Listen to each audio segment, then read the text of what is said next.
Hello and welcome to my channel. I'm Devine and today I'm going to be showing you how to make a bun with just a hair tie. The first thing you're going to do is you're going to put your hair tie around your right wrist, brush out any tangles, and then tilt your head back and use your thumbs to collect all your hair up into a ponytail wherever you're wanting that bun to be.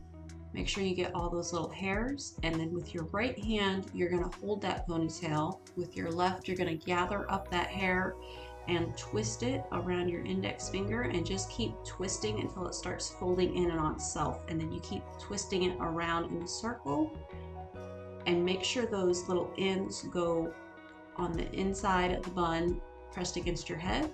Then hold it securely with your right hand while you use your left to grab that hair tie, pull it over the bun, and wrap it around as many times as you need depending on the size of your hair tie.